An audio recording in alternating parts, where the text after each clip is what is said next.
Hoi iedereen, my name is Lotta and welcome to my nook.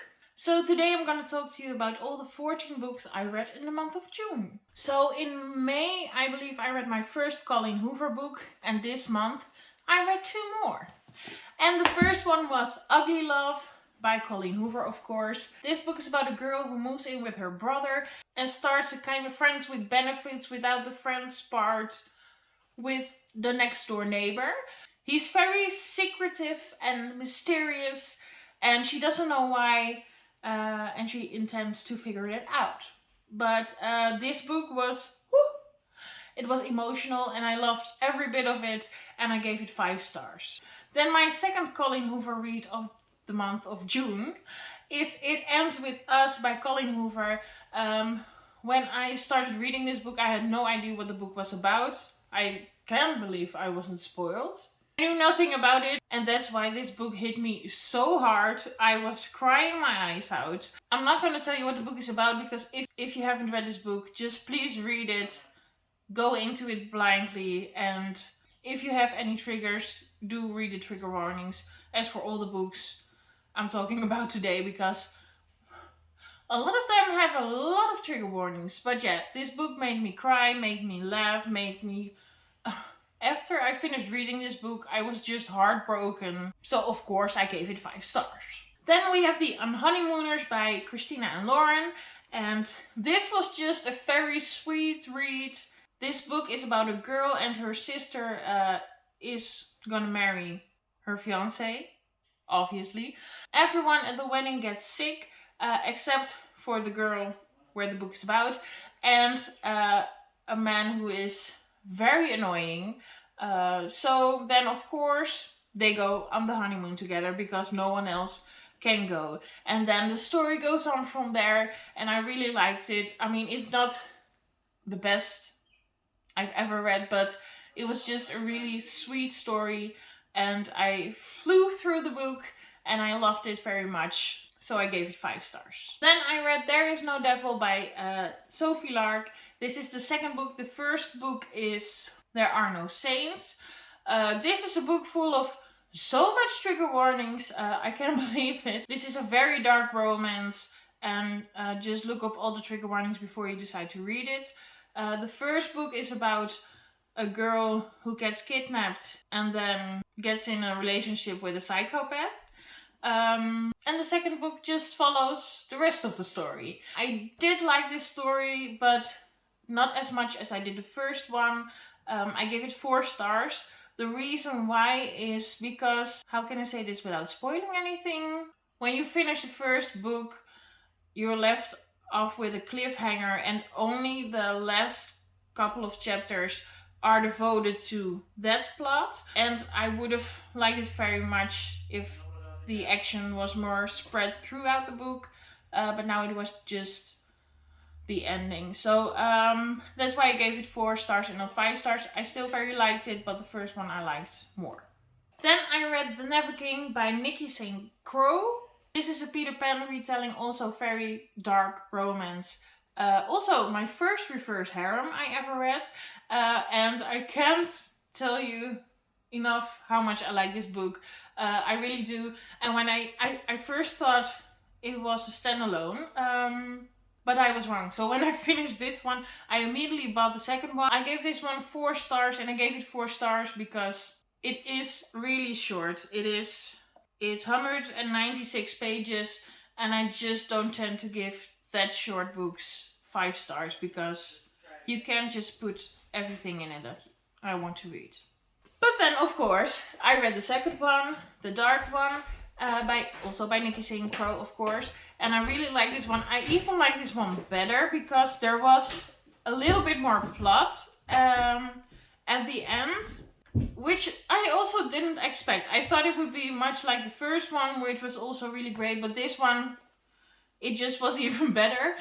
So I gave it 4.5 stars. Still gonna give it 5 stars, but it is almost up there. Then I read The Queen of Nothing by Holly Black. This is the 3rd and the last book, I believe, in the Folk of the Air series. And I surprisingly really like this book. I like this book the best out of all 3. Even though I know a lot of people do not like this one.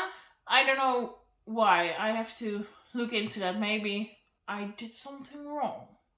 I don't know. I just thought the story took a wonderful turn and some really surprising things happened. And I'm so terrible at talking about books when it's not the first one in the series.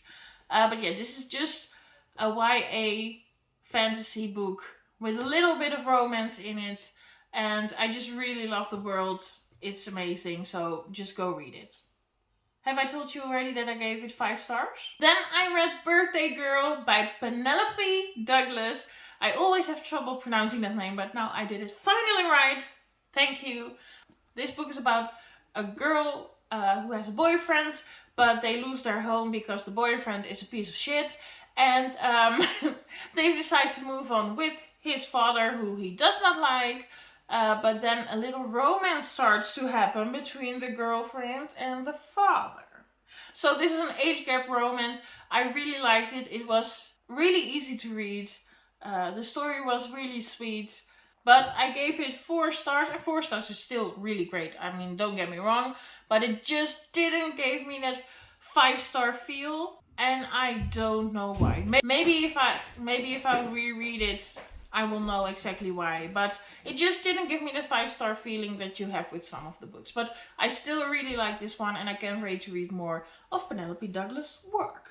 Then I read Red Queen by Victoria Aveyard, and I've had this book for the longest time, and I finally got around to read it, and I did not like it. Red Queen is about a girl, she lives in a land where there are people with red blood and there are people with silver blood, and this girl has red blood, but she has the powers of someone with silver blood. So something is wrong with her blood, but the silvers don't want everyone to figure out that she has those abilities, but is a red blood, so they decide to just tell a little lie to everyone, so they believe that she is silver blood, and then they start a rebellion. I don't know how else to describe it. Okay, that's maybe a little bit too harsh. I gave it 3.5 stars. And why, you may ask? I just felt like there were too many things happening at once. And that made me not feel connected with the characters. However, because this is part of a series, I can see it being a series where you read the next books and you will really start to enjoy it because you are in the world. You are in the world. Because you start to get more connected to the characters and everything. But in this book, it just didn't do it for me. I mean, it wasn't that the story was bad. I just didn't feel connected to it. But really happy that this one can be off my TBR list. Then I read Desperate Measures by Katee Robert. This was my first Katee Robert book. And it did not disappoint. When I heard there was a smut book about Aladdin. Well, it is about Jasmine and Jafar, but, you know, from the Disney movie Aladdin. I decided I definitely should read it, and I did, and I really liked it, and I gave it 4 stars. This is very smutty. This is almost more smut than plot, but who can complain? I'm not. And then I read my favorite read of the month, Delilah Green Doesn't Care by Ashley Herring Blake. This was the book for the Literature Book Club, and I'm so happy that I got to read it because it was the most amazing sweet story. I gave it 5 stars, of course, and I did a little bit of annotating. I'm planning to do that with every Literature Book Club pick, because that just makes it really easy when we talk about it at the end of the month. Well, in the middle of the next month.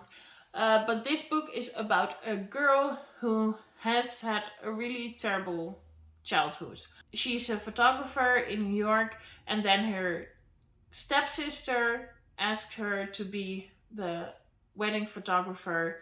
But she doesn't like her sister, she doesn't like her stepmother, she doesn't like the town she grew up in, but she desperately needs the money, so she decides to do it. And then you just follow the story that she goes home and is reminded at all the traumatic things that happened there. This isn't only drama. It is. This isn't only a story about sad things. She also falls in love with the best friend of her stepsister. and you follow that story. It's really cute, it's really sweet, it's really... My heart just makes all kind of jumps when reading this. And yeah, I really loved it. And I was also happy that I could get in this book at Pride Month. Okay, and then there were 3 more books that I read, but those were all audiobooks. The first one, it may come as a surprise, is a non-fiction book. And you may ask why? Why, girl, why would you read a non-fiction book? It was because I did the readathon, dessertathon, and there was one ingredient where you had to read non-fiction, so I decided to do it. At first it was a living hell, but then I got through it and I actually liked it, and I was really surprised. But I listened to Atomic Habits by James Clear, I got it right. And I gave it 4 stars. It's about habits and how you can learn new habits, and it was a really good book. I do like habits and I like creating new habits, so it was right up my alley. If you're also into that kind of thing, give it a listen or a read, and I'm sure you'll like it. Then the second book I listened to was Neon Gods by Katee Robert. This is a Hades and Persephone retelling. I really enjoyed it, but same as The Birthday Girl, it just didn't give me that 5-star vibe, but I still really enjoyed it. So if you like Hades and Persephone's retelling, please do check it out. Yeah, that's all I got to say about it. I lied. I said Delilah Green Doesn't Care was my favorite book of the month, but it wasn't. I totally forgot about this book. Well, I didn't forget about this book, but now I did. But okay, I have 2 favorite books this month. First one being Delilah Green Doesn't Care, and the next one, Sea of Ruin by Pam Godwin. Oh my god, this book still to this day, it's almost a month ago when I read it, it has been in my mind every day, almost every second. It's about a girl who loses her father and her mother and decides to be a pirate just like her father, and then gets kidnapped by someone who hates pirates, but also not. I'm not gonna tell you anything else, because if you want to read this book, you just have to go into it and be surprised and amazed. And plot twists in this book are amazing. It's like, so far, maybe this is my favorite read of the year. I'm not sure, but it's up there. But this book, maybe next to There Is No Devil, have the most trigger warnings, I believe. Yeah, do check it out, because I don't want you to read anything that will make you feel terrible. So, do that, please. But yeah, Sea of Ruin was... That's all I can say about it. So those were all the books I read in June. I'm really happy about it. I'll see you in the next video. Doei!